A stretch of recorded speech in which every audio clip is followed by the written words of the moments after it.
3 minutes into my investor presentation at Sterling Tech CEO Brandon Walsh cut my microphone mid-sentence. I can't listen to this nonsense. He barked across the conference room filled with potential clients worth $50 million. Laughter rippled through the room as my voice disappeared. I stood frozen, humiliated, watching 20 executives smirk at my expense. But what Brandon didn't know was that I held the intellectual property rights to the very technology he was trying to sell. And in 60 seconds, his ignorance would cost him everything. My name is Ina Rodriguez, and 18 months ago, I thought joining Sterling Tech as their lead software architect would be the career breakthrough I had worked toward my entire life. Fresh from completing my doctoral studies at Stanford, where I had developed groundbreaking algorithms for predictive cybersecurity, I believed I was walking into a company that would value innovation and technical excellence. Sterling Tech occupied a gleaming 12-story building in downtown Seattle with floor-to-ceiling windows overlooking Elliott Bay. The morning I first walked through those glass doors, I carried with me years of research that would eventually become ShieldWave, a revolutionary cloud security protocol capable of predicting and preventing cyber attacks before they occurred. My Stanford thesis advisor, Dr. Sarah Chen, had called it the most significant advancement in cybersecurity she had seen in 20 years. Brandon Walsh seemed like the perfect CEO during my interview process. Tall, confident, with prematurely silver hair that gave him an air of distinguished authority. He spoke passionately about transforming Sterling Tech into an industry leader. He praised my academic achievements, called my research exactly what our company needs, and promised I would have complete creative freedom to develop my innovations. Ina, you're going to be the future of our company, he had said, shaking my hand firmly in his corner office adorned with awards and photographs of him meeting various tech luminaries. Your ShieldWave technology could revolutionize how businesses think about cybersecurity. I should have paid more attention to his contract negotiations. When my lawyer insisted on intellectual property protections for any technology I developed using my existing research. Brandon waved dismissively. Standard paperwork, he assured me. We want you focused on innovation, not legal complications. He signed without hesitation, apparently not understanding that my contract explicitly stated I would retain ownership of any technology built upon my Stanford Research Foundation. For 14 months, I poured my life into perfecting ShieldWave. I worked 80-hour weeks, sleeping in the office more nights than I slept at home. The technology was unlike anything the cybersecurity industry had seen. Using advanced machine learning algorithms combined with behavioral prediction models, ShieldWave could analyze network traffic patterns and identify potential security threats up to 72 hours before they materialized. Initially, Brandon celebrated every milestone. He would visit my lab asking detailed questions about development progress, nodding enthusiastically as I explained complex technical concepts. He called me our secret weapon and promised that when ShieldWave launched, I would receive full recognition for my contributions. But subtle changes began emerging around month 9. Brandon started scheduling client meetings without inviting me despite discussing my technology. When I asked to participate, he would say, "You focus on the technical side, Ina. Let me handle the business relationships." I noticed him using phrases like, "Our innovative team has developed," instead of crediting me directly. The shift became more pronounced during smaller investor presentations. Brandon would stand at the front of conference rooms presenting ShieldWave's capabilities as if he personally understood every algorithm and protocol. When potential clients asked technical questions, he would deflect with business speak, rather than bringing me forward to provide expert explanations. 3 months ago, Sterling Tech faced a devastating reality. Our parent company, Techfield Industries, had withdrawn funding after their own financial difficulties. Brandon called an emergency all-hands meeting, revealing that we had approximately 90 days to secure independent financing or face complete shutdown. 200 employees would lose their jobs, and years of development work would disappear. But we have something special, Brandon announced to the worried crowd gathered in our main conference room. Shieldwave technology represents our path to independence and success. I felt a mixture of pride and unease hearing him describe my life's work as our salvation, especially since he continued avoiding specific technical credit. The Meridian Capital Group presentation represented our final opportunity. If we failed to secure their $50 million investment, Sterling Tech would close permanently. I had spent 3 weeks preparing comprehensive technical demonstrations, detailed market analysis, and projected revenue models. This was my chance to finally present Shieldwave directly to decision-makers who could appreciate its revolutionary potential. The morning of the presentation, Brandon seemed unusually nervous. He avoided eye contact during our brief preparation meeting, whispering frequently with CFO Patricia Hoffman in corners where other staff couldn't overhear. Patricia, normally composed and professional, appeared tense, shuffling papers repeatedly and checking her phone constantly.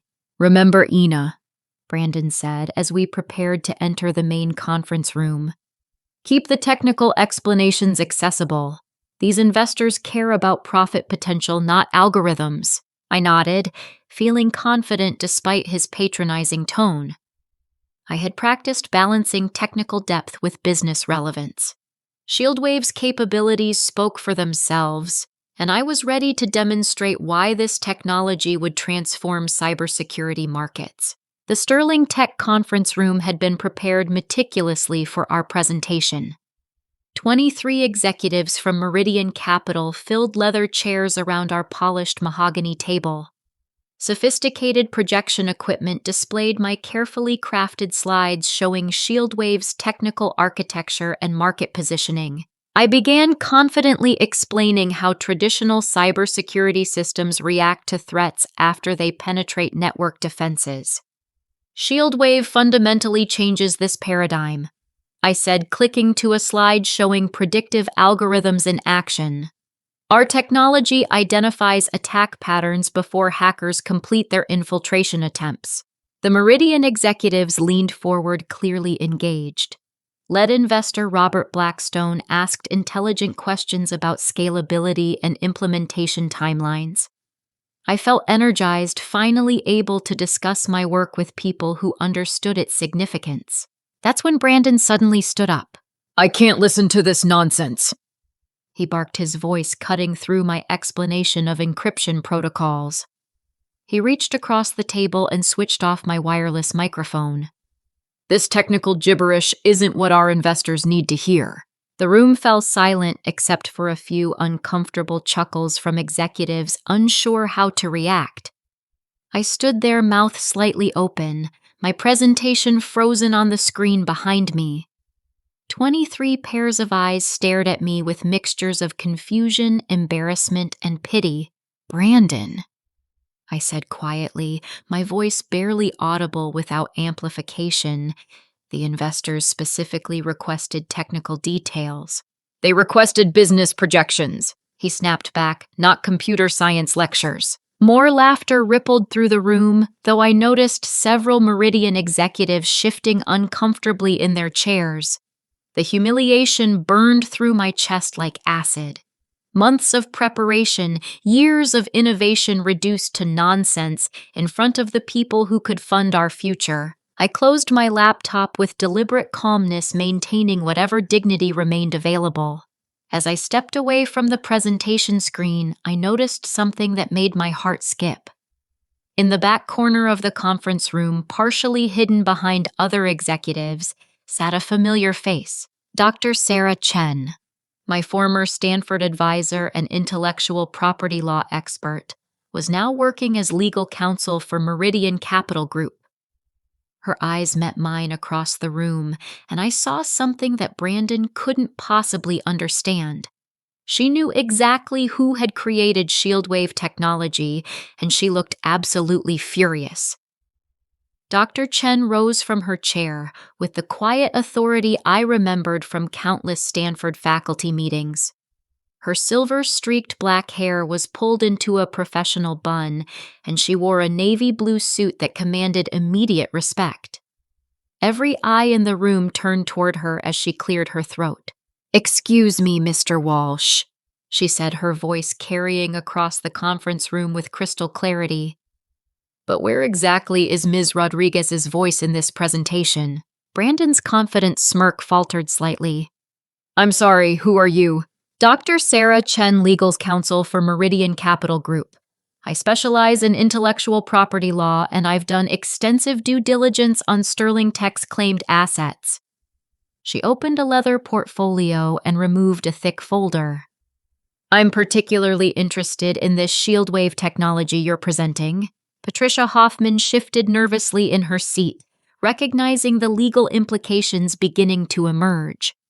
Several Meridian executives exchanged glances, suddenly paying much closer attention to the conversation. "Our legal team has discovered some fascinating information about Shieldwave's development history." Dr. Chen continued walking slowly around the conference table. "According to our research, this technology wasn't developed by Sterling Tech at all." Brandon's face began losing color. "That's ridiculous. Shieldwave is our proprietary technology developed by our internal team." "Really?" Dr. Chen smiled coldly. "Because according to United States Patent and Trademark Office records, the core algorithms underlying Shieldwave were developed by Ms. Rodriguez during her doctoral studies at Stanford University 6 months before she ever joined your company." The room erupted in murmurs.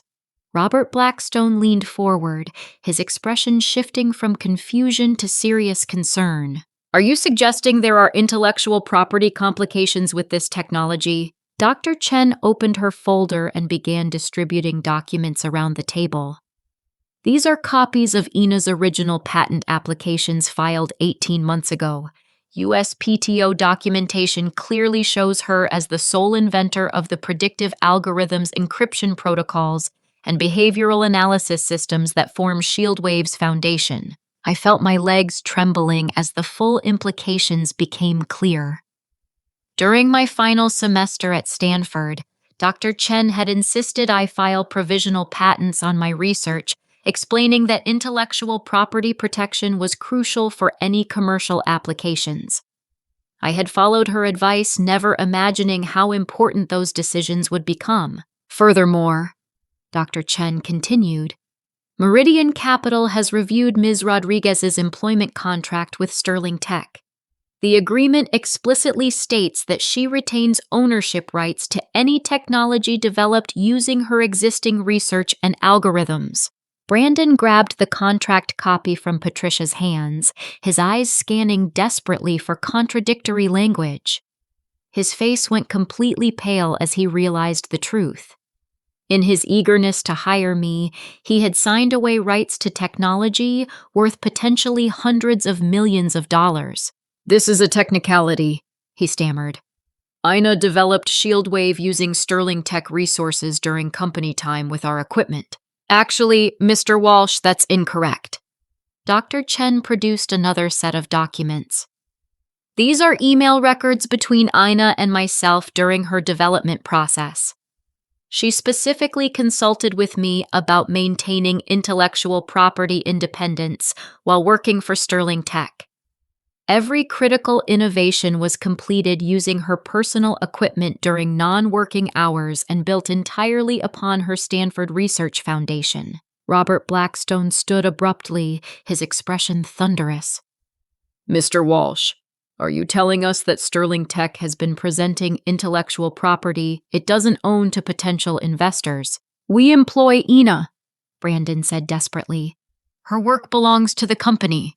"Employment doesn't automatically grant intellectual property ownership," Dr. Chen replied firmly, "especially when the employee's contract explicitly preserves her rights. and when the technology predates her employment. Patricia whispered urgently in Brandon's ear, but whatever she said only made his panic more obvious.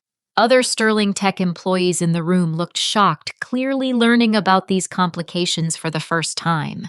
Dr. Chen, I said, finding my voice again. What exactly does this mean for Sterling Tech's presentation? She smiled at me with genuine warmth. It means, Ina, that Sterling Tech has been attempting to sell something that doesn't belong to them. Shieldwave technology is your intellectual property protected by federal patent law. The Meridian executives began standing one by one. Robert Blackstone collected his materials with obvious disgust. Mr. Walsh, Meridian Capital cannot invest in a company presenting fraudulent asset claims. This meeting is over. Wait! Brandon shouted, desperation replacing his earlier arrogance.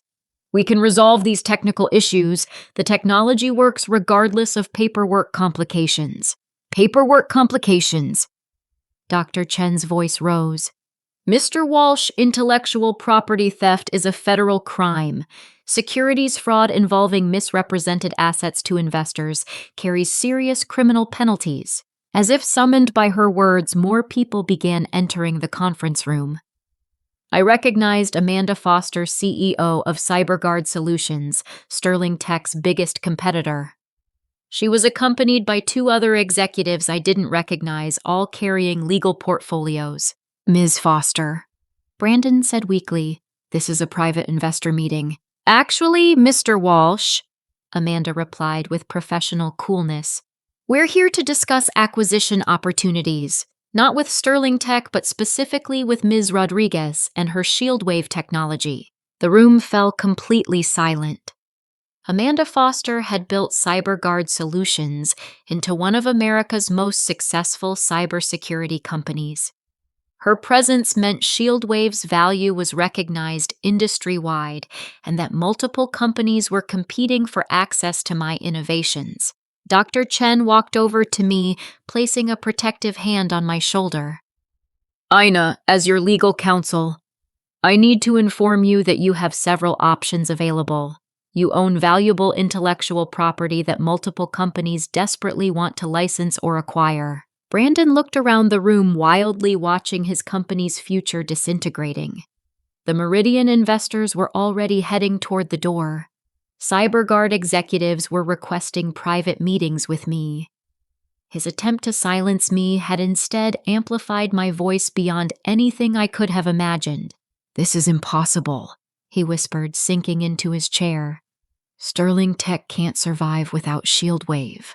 Then perhaps, Amanda Foster said quietly, Sterling Tech should have treated its most valuable asset with appropriate respect. Robert Blackstone gathered his briefcase with sharp, efficient movements that spoke volumes about his frustration. As Meridian Capital's managing partner, he had built his reputation on thorough due diligence and smart investments.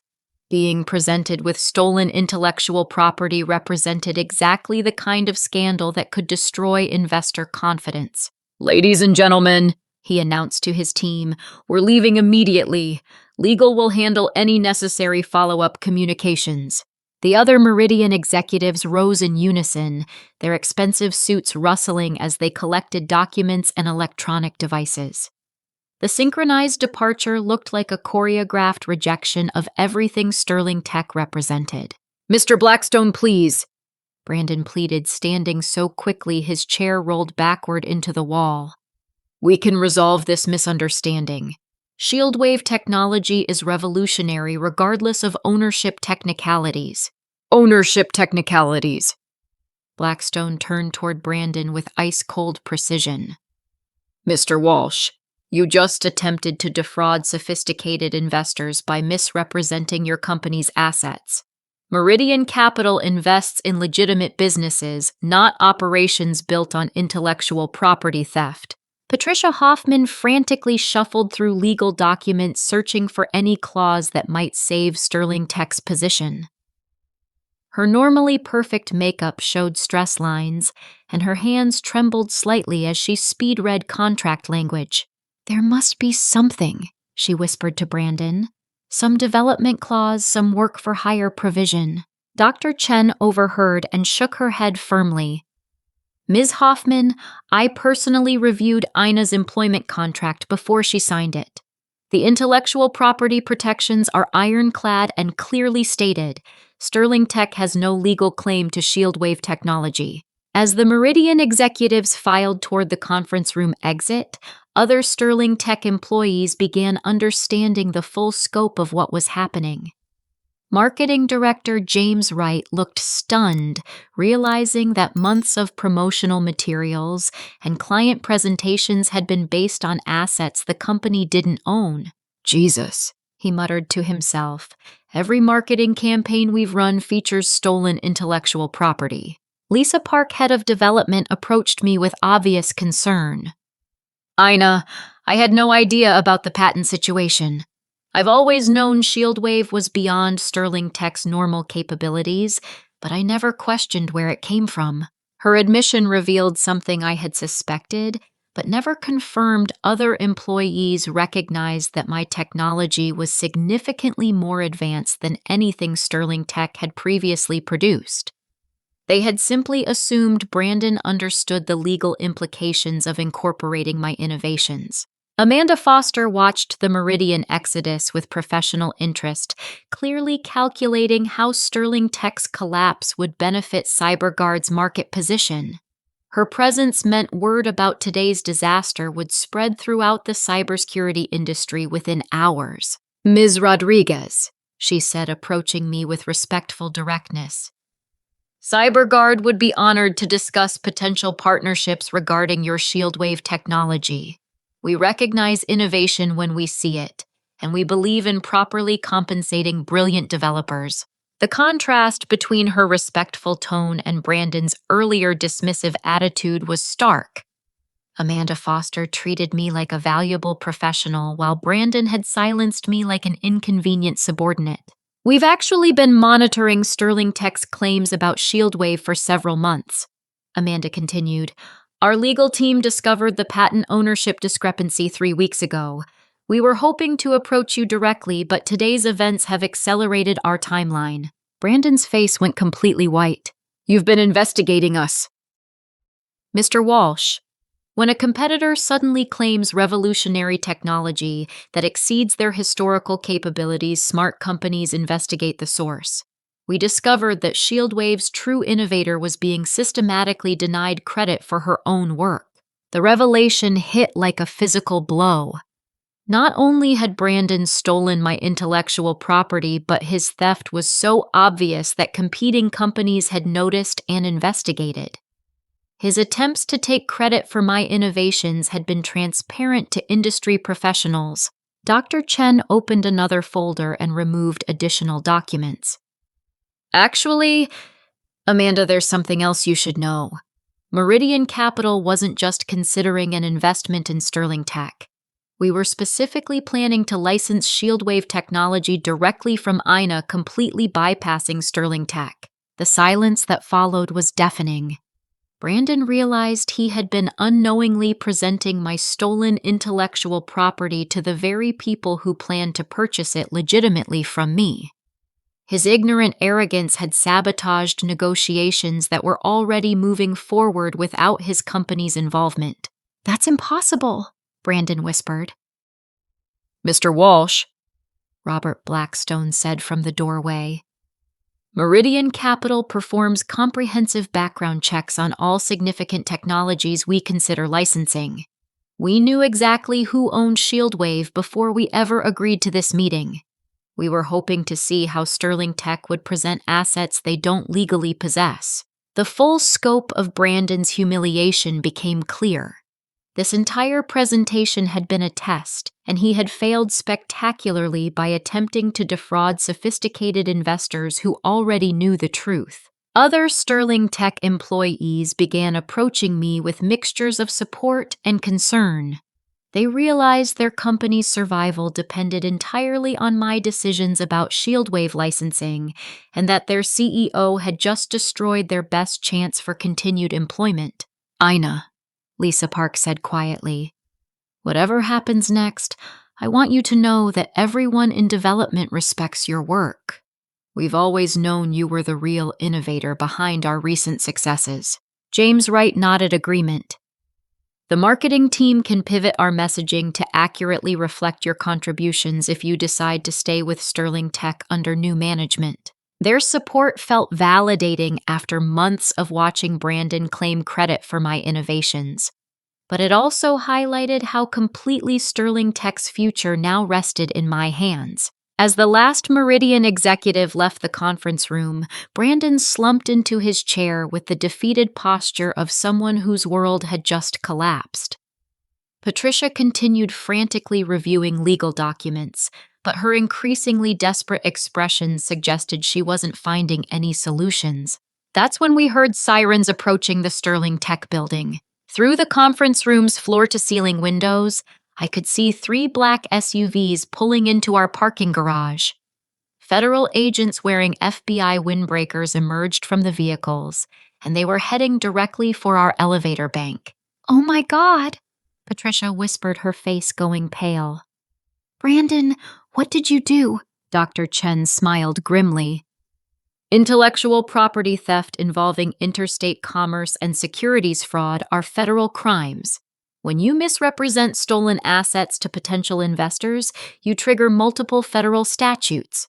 The conference room door opened and Sterling Tech's head of security entered with obvious nervousness.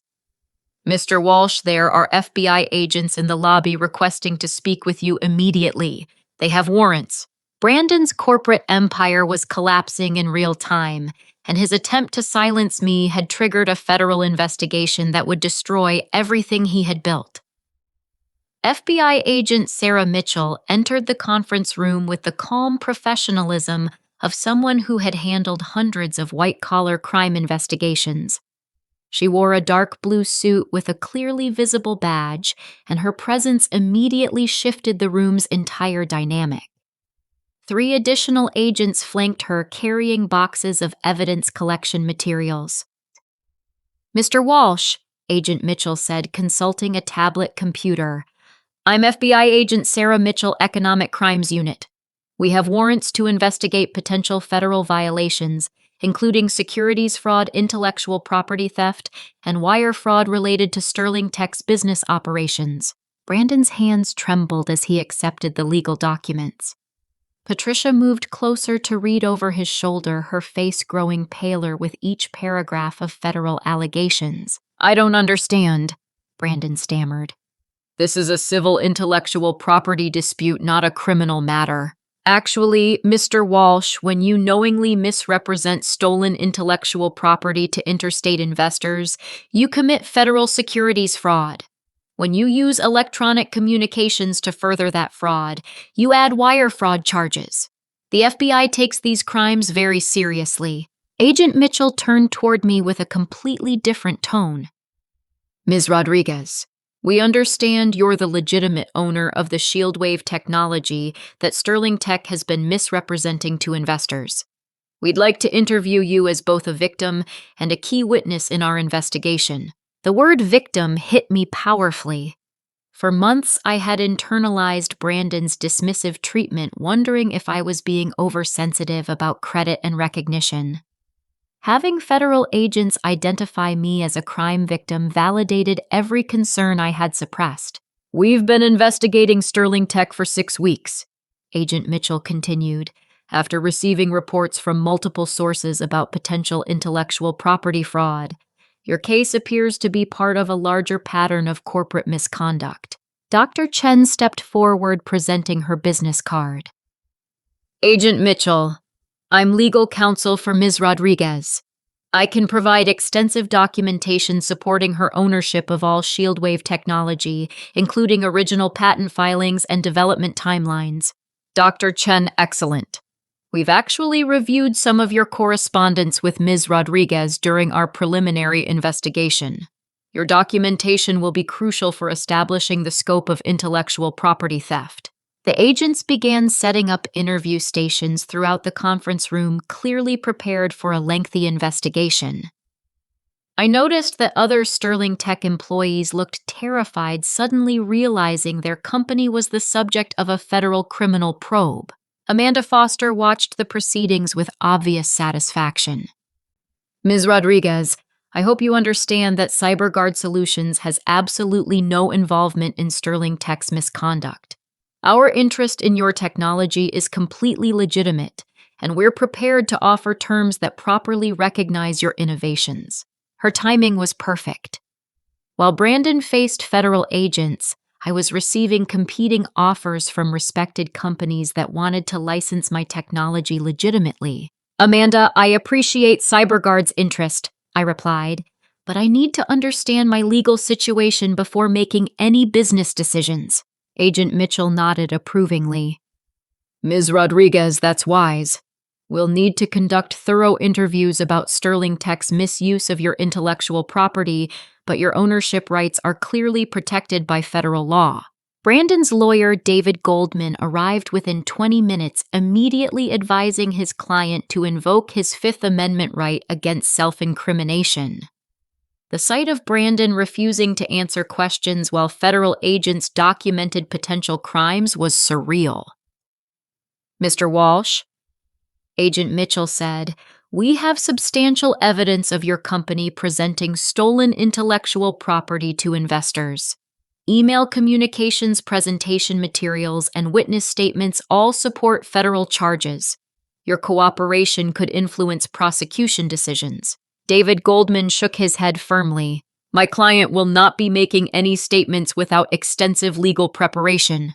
Patricia Hoffman, however, began cooperating immediately. As CFO, she had documentation showing exactly how Sterling Tech had incorporated my technology into investor presentations and financial projections. Agent Mitchell, she said nervously, I can provide email chains showing how Mr. Walsh instructed our marketing team to present ShieldWave as company-developed technology. I expressed concerns about intellectual property verification, but he overruled my objections. Her cooperation revealed that other Sterling Tech executives had recognized potential legal problems with Brandon's approach, but he had ignored their warnings in his desperation to secure investor funding. Lisa Park approached Agent Mitchell with obvious anxiety. I'm head of development. I need to know our employees who worked with stolen intellectual property in legal jeopardy. That depends on your knowledge of the theft and your level of involvement, Agent Mitchell replied.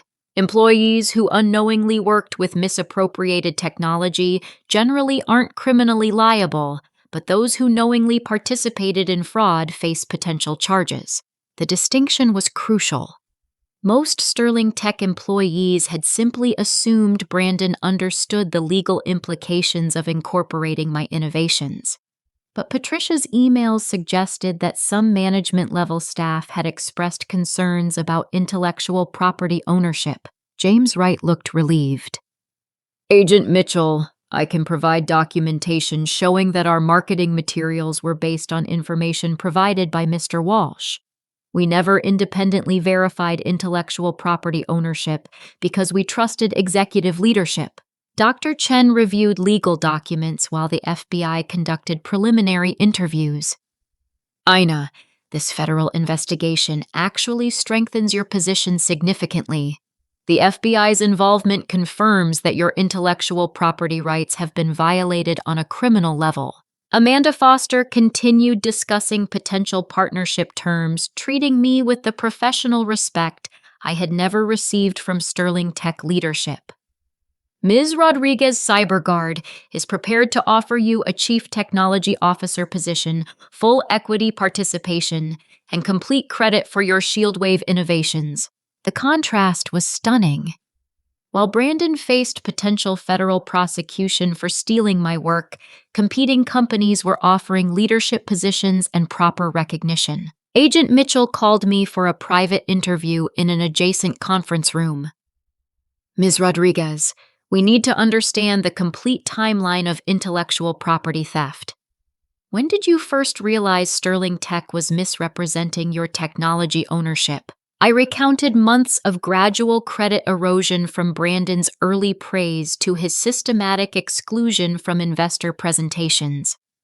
Agent Mitchell took detailed notes, clearly building a comprehensive case. This pattern suggests deliberate intent to defraud investors, she said.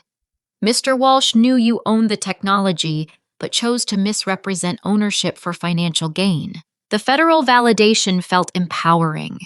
My concerns weren't personal grievances, but evidence of serious crimes that threatened market integrity and investor confidence. That's when Agent Mitchell revealed the investigation's true scope.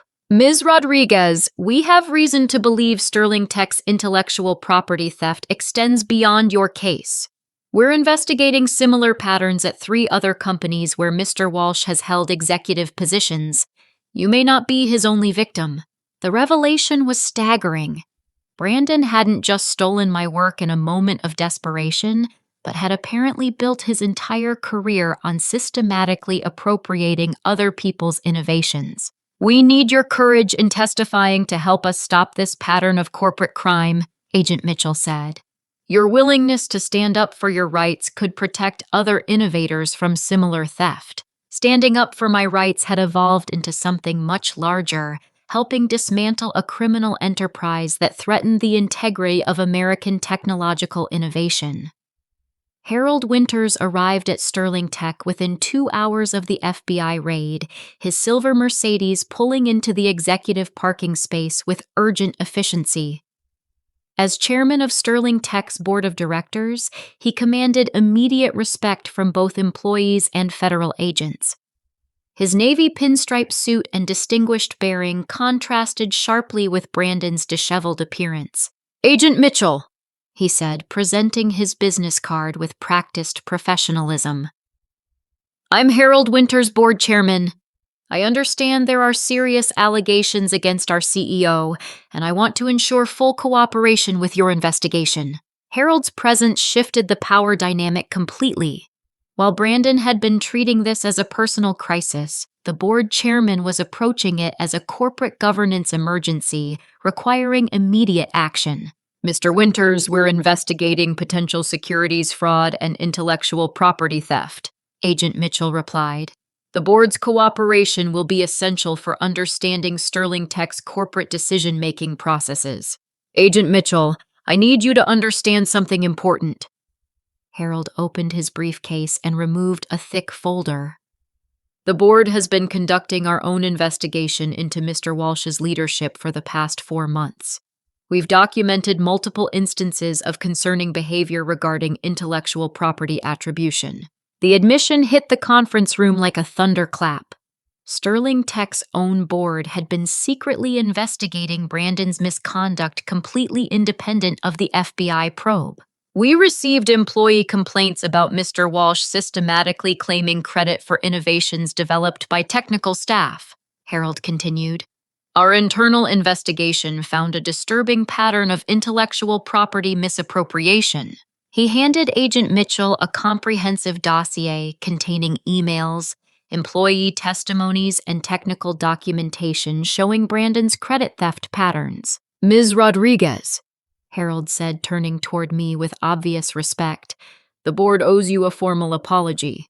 We should have addressed Mr. Walsh's misconduct months ago before it escalated to federal criminal allegations." Brandon stared at his board chairman with complete shock. "Harold, you were investigating me." "Brandon, we were investigating credible allegations of management misconduct. Employee complaints about credit theft, intellectual property misattribution, and toxic leadership required board oversight." Patricia shifted uncomfortably, clearly recognizing that her cooperation with Brandon's schemes had been documented by the board's investigation. "The board has also commissioned an independent valuation of Sterling Tech's true assets," Harold continued. "Our analysis shows that Ms. Rodriguez's ShieldWave technology represents approximately 90% of our company's legitimate value." The financial assessment was devastating for Brandon's position, but validating for my contributions. Sterling Tech's board had independently confirmed what I had suspected: my innovations were essentially the company's only valuable assets. Dr. Chen smiled with satisfaction. "Mr. Winters, that assessment aligns perfectly with our legal analysis. Ina owns the intellectual property that makes Sterling Tech commercially viable.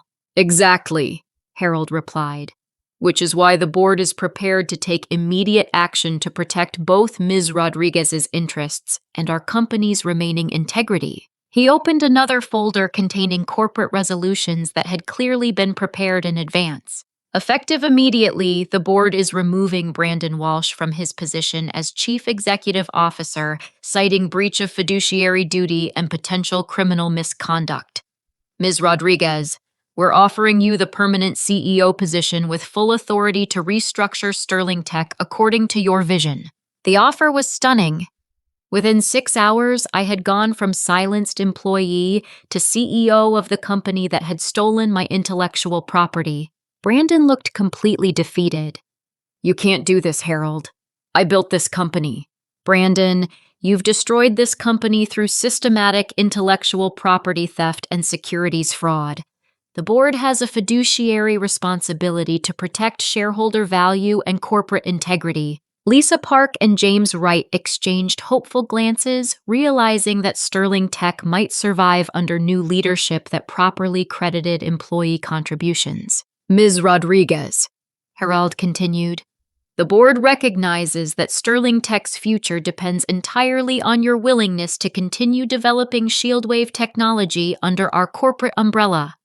We're prepared to offer comprehensive terms including equity participation, intellectual property recognition, and complete operational control. Amanda Foster watched these developments with obvious concern, recognizing that her acquisition opportunity was disappearing as Sterling Tech reorganized around my leadership. Ina, she said, CyberGuard's offer remains available. We believe you'd have more opportunities for growth and recognition at an established cybersecurity leader. Dr. Chen advised me quietly, you now have multiple excellent options. Sterling Tech's board offer gives you control of an existing corporate structure, while CyberGuard offers integration into a successful established company. Agent Mitchell continued interviewing Sterling Tech employees, documenting the scope of Brandon's misconduct. Her preliminary findings supported criminal charges that could result in significant prison time. Mr. Winters, she said, the board's cooperation and documentation will be crucial for our prosecution. We're looking at potential charges including conspiracy to commit securities fraud, given the multi-year pattern of intellectual property misrepresentation. Harold nodded grimly. Agent Mitchell, the board is committed to full transparency. We want Sterling Tech to emerge from this scandal with restored integrity and proper leadership. Patricia approached Harold with obvious nervousness. Mr. Winters, I need to discuss my role in recent events. I expressed concerns about intellectual property verification, but I didn't escalate my objections appropriately. Patricia, your cooperation with the FBI investigation and your documented concerns about Mr. Walsh's directives will be considered in any personnel decisions.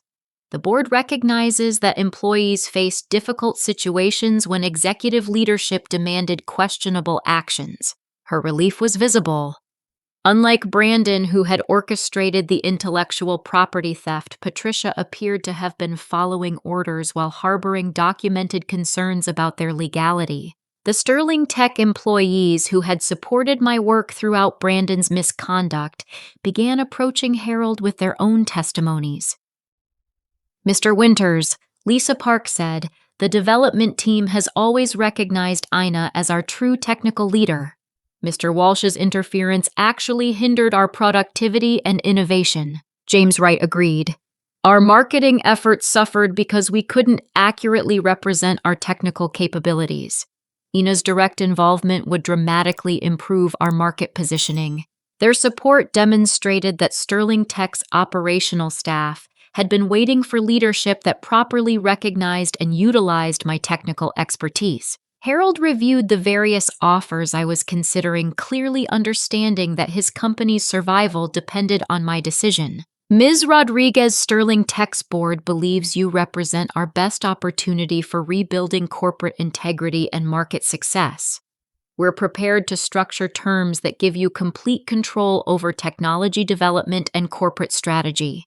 But before I could respond, Agent Mitchell's radio crackled with an urgent message that would change everything. Agent Mitchell, we have breaking developments in the Walsh investigation. Multiple additional victims have been identified across 3 different companies.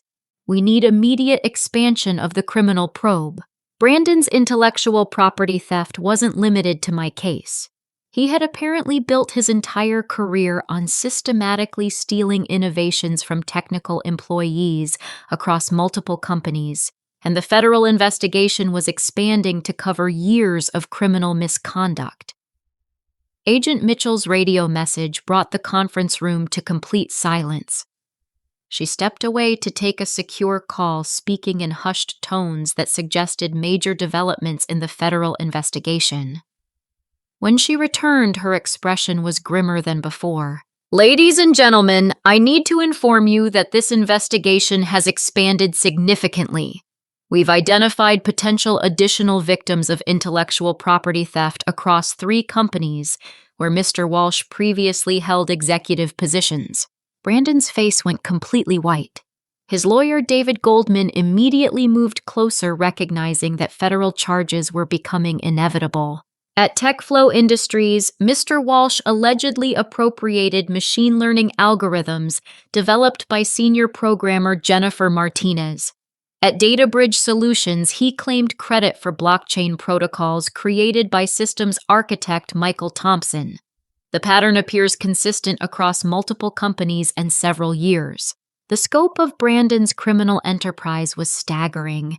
This wasn't a single instance of misconduct, but a systematic career built on stealing other people's innovations and claiming credit for their work. Agent Mitchell, I said, trying to process the implications. How many people did Brandon victimize? We've identified at least 7 technical professionals whose intellectual property was allegedly stolen and misrepresented. You may be the most recent victim, but you're definitely not the first. Dr. Chen shook her head with disgust. This explains why Brandon was so casual about signing away intellectual property rights in your contract. He never intended to honor those protections based on his history of appropriating employee innovations. Harold Winters looked genuinely shocked.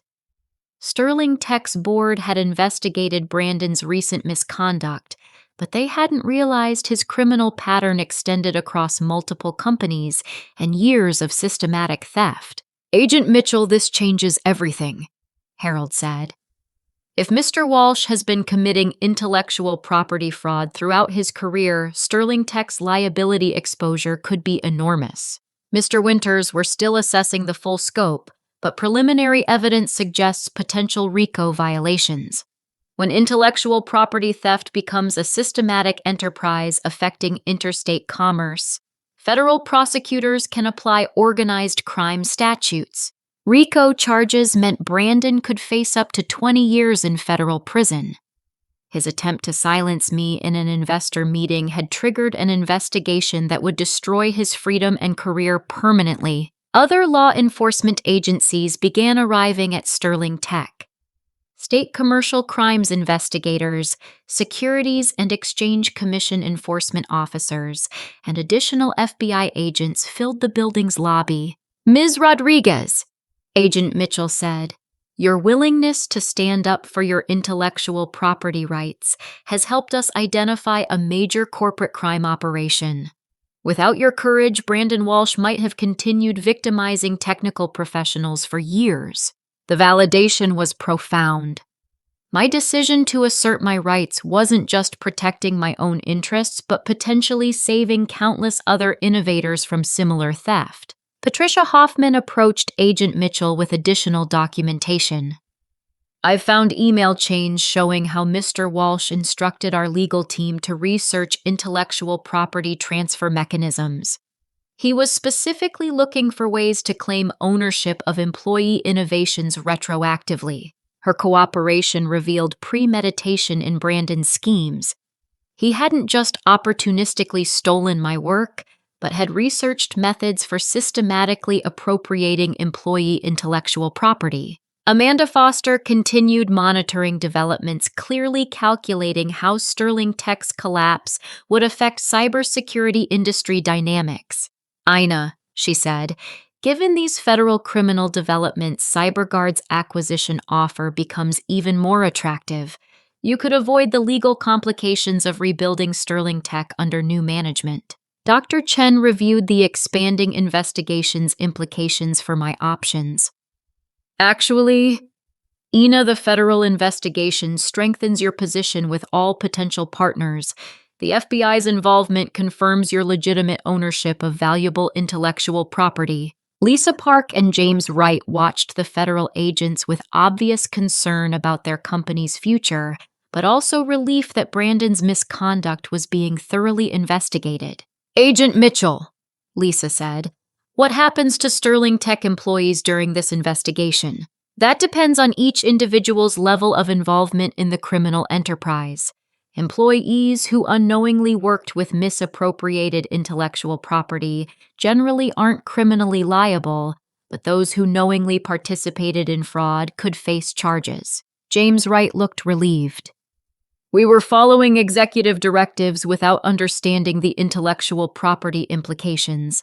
Mr. Walsh never informed us that technologies we were marketing didn't belong to Sterling Tech. Their innocence was becoming clear.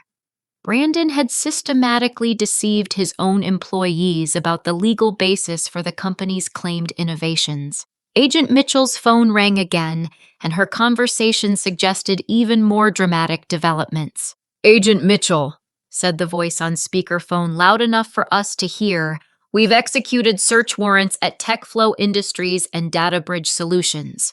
Both companies are providing extensive documentation of Walsh's intellectual property theft patterns. The evidence is overwhelming. Brandon slumped in his chair with the posture of complete defeat. His criminal enterprise was being dismantled in real time with evidence from multiple companies and years of systematic theft. David Goldman whispered urgently in Brandon's ear, clearly advising him to consider plea bargaining before federal prosecutors filed additional charges. Harold Winters began emergency consultation with Sterling Tech's board members via conference call discussing corporate liability and restructuring options. Given Mr. Walsh's systematic criminal conduct, he announced after the call, the board is implementing emergency governance procedures. Sterling Tech will fully cooperate with federal investigators while protecting legitimate employee interests. Dr. Chen gathered documentation supporting my intellectual property ownership, preparing comprehensive legal filings that would protect my rights throughout the federal investigation. Ina, regardless of Sterling Tech's fate, your ownership of Shieldwave technology is federally protected. Multiple companies want to license your innovations, and the FBI investigation confirms their value and your legitimate ownership. Agent Mitchell approached me with a request that would define my role in bringing Brandon to justice. Ms. Rodriguez, we need your testimony to build the strongest possible case against Walsh's criminal enterprise. Your willingness to testify could prevent him from victimizing other technical professionals in the future. The decision was clear. Brandon's attempt to silence me had revealed a pattern of criminal conduct that threatened the integrity of American technological innovation. My testimony could help ensure that other innovators never faced similar theft. Agent Mitchell, I'll provide whatever testimony you need. Brandon's crimes need to be fully prosecuted to protect other technical professionals. Brandon looked at me with desperate pleading, finally understanding that his attempt to steal my voice had given me the power to end his criminal career. 6 months later, the full scope of justice would be served. 6 months after that devastating investor meeting, I stood in my corner office on the 20th floor of CyberGuard Solutions' Seattle headquarters, overlooking the same Elliott Bay that had seemed so promising when I first joined Sterling Tech. The view was identical, but everything else about my professional life had been transformed completely. The federal courthouse proceedings had concluded 3 weeks earlier with Brandon Walsh's sentencing. Judge Patricia Reynolds had shown no mercy for his systematic intellectual property theft, imposing a 60-month federal prison term, along with $57 million in restitution to his 7 identified victims. The RICO charges had devastated his financial assets, ensuring he would never again profit from stolen innovations. The defendant's criminal enterprise undermined the fundamental principles of American innovation. Judge Reynolds had stated during sentencing, "Technical professionals must be protected from systematic theft of their intellectual contributions." Brandon's criminal conviction had sent shockwaves throughout the technology industry. Companies began implementing stronger intellectual property protections for employees, and executive recruiting firms started conducting deeper background checks on candidates with histories of claiming credit for subordinates' work. As Chief Technology Officer of CyberGuard Solutions, I now led a team of 53 brilliant engineers and developers working to revolutionize cybersecurity infrastructure. Shieldwave technology had evolved far beyond my original Stanford research, incorporating advanced machine learning protocols that could predict cyber threats up to 96 hours in advance. Amanda Foster had proven to be everything Brandon Walsh was not: respectful, supportive, and committed to ensuring proper credit for all employee innovations. Under her leadership, CyberGuard had become a model for ethical technology development and employee recognition. "Ina," she had said during my first week as CTO, "your expertise and integrity represent exactly the leadership values CyberGuard wants to cultivate. You'll have complete authority over technology development and team structure." The contrast with Brandon's micromanagement and credit theft couldn't have been more dramatic.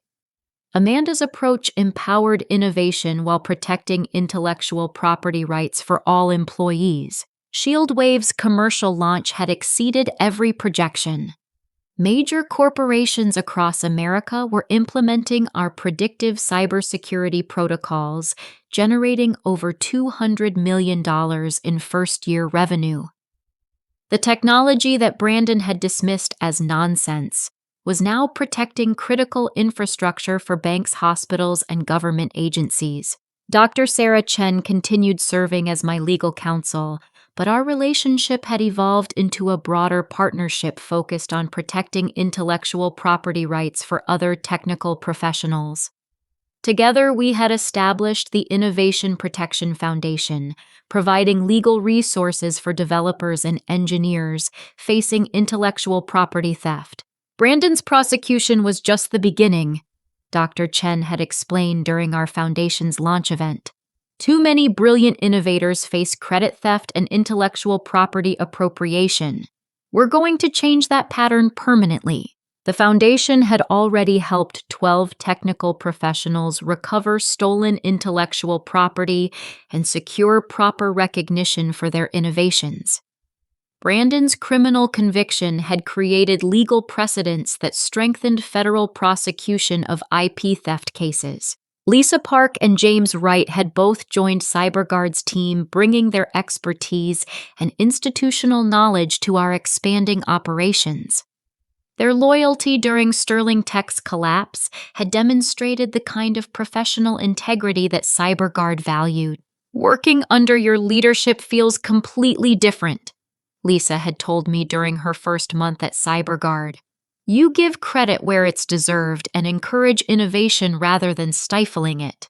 James had successfully repositioned CyberGuard's marketing to emphasize our collaborative development culture and commitment to employee recognition. His campaigns highlighted how proper crediting of technical contributions led to better innovations and stronger team performance. Sterling Tech had declared bankruptcy 2 months after Brandon's arrest with Harold Winters, managing the corporate dissolution process. Most employees had found positions with other technology companies armed with references emphasizing their technical competence despite their former employer's criminal misconduct. Patricia Hoffman had avoided criminal charges by cooperating fully with federal investigators, but her career in technology finance had ended permanently. She now worked for a nonprofit organization focused on corporate ethics training. The personal satisfaction of seeing justice served was profound, but the professional opportunities were even more meaningful. Speaking at technology conferences across the country, I advocated for stronger intellectual property protections and better recognition of employee innovations. When technical professionals know their contributions will be properly credited and legally protected, I told audiences, innovation flourishes and entire industries benefit. The Stanford University Computer Science Department had invited me to serve as a visiting lecturer teaching courses on intellectual property protection for technical innovators. Working with Dr. Chen, we developed curriculum ensuring that future graduates understood their rights and legal protections. My personal life had also been transformed. The confidence gained from standing up for my rights had extended into every aspect of my relationships and decision-making.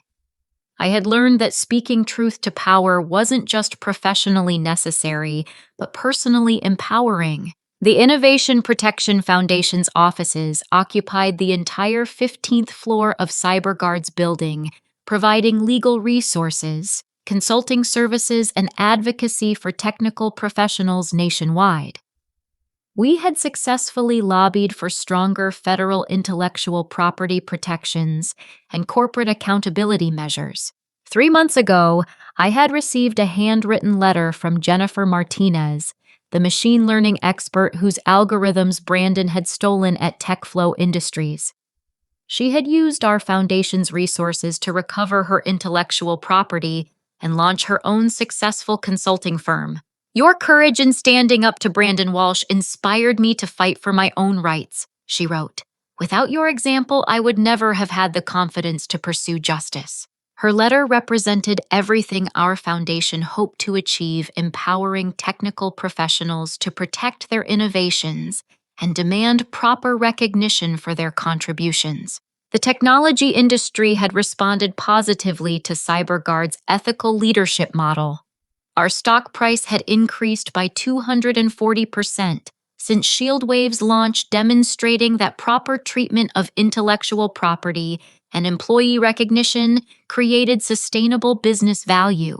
Amanda Foster had announced plans for CyberGuard's initial public offering, with provisions ensuring that all technical contributors would receive equity participation based on their innovations. The IPO prospectus specifically highlighted our commitment to intellectual property protection and employee recognition. Companies that respect and protect employee innovations attract the best technical talent, Amanda explained to financial analysts. Ethical leadership creates competitive advantages that benefit everyone. The prospectus featured my story prominently, not as a victim of corporate misconduct, but as an example of how proper leadership development and intellectual property protection could transform individual careers and entire companies. Looking back on that humiliating moment when Brandon cut my microphone, I understood that his attempt to silence me had actually amplified my voice beyond anything I could have imagined. His arrogance and criminal misconduct had triggered changes that protected intellectual property rights for countless technical professionals. The deep life lesson from my experience was clear. Your work, your voice, and your contributions have value that no one can legitimately take away. When faced with theft or silencing, the courage to stand up and fight for what's rightfully yours not only protects yourself, but creates justice for others who may be suffering similar injustices. Innovation thrives when intellectual property is protected, when credit is properly attributed, and when technical professionals know their contributions will be respected and legally safeguarded. Brandon's criminal prosecution had sent a powerful message throughout American industry. Stealing employee innovations carries serious federal consequences. My journey from silenced employee to industry leader had demonstrated that speaking truth to power, asserting intellectual property rights, and demanding professional respect could transform individual careers while protecting broader principles of innovation and justice. The technology industry needed ethical leaders who recognized that sustainable success came from empowering employees, protecting their intellectual contributions, and building corporate cultures based on respect rather than exploitation. Standing in my CyberGuard office, watching Seattle's technology community through floor-to-ceiling windows, I felt profound satisfaction knowing that my decision to close that laptop and step aside had ultimately given me the power to protect innovation for countless other technical professionals. Brandon Walsh's attempt to steal my voice had instead taught me to use it more powerfully than I had ever imagined possible. I'd love to hear your thoughts on this story.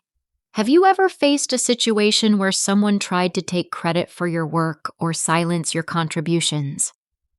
How did you handle it, and what advice would you give to others facing similar challenges? Please share your experiences and thoughts in the comments below. If this story resonated with you, please like this video to help others discover it. Subscribe to our channel for more inspiring stories about standing up for your rights, and share this with anyone who might be facing workplace injustice or intellectual property theft. Your support helps us continue creating content that empowers people to fight for what's rightfully theirs. Thank you for joining me on this journey from humiliation to triumph. Remember, your voice matters, your work has value, and you have the power to demand the respect and recognition you deserve. Keep fighting for your rights, keep innovating with confidence, and never let anyone silence the contributions that make you uniquely valuable.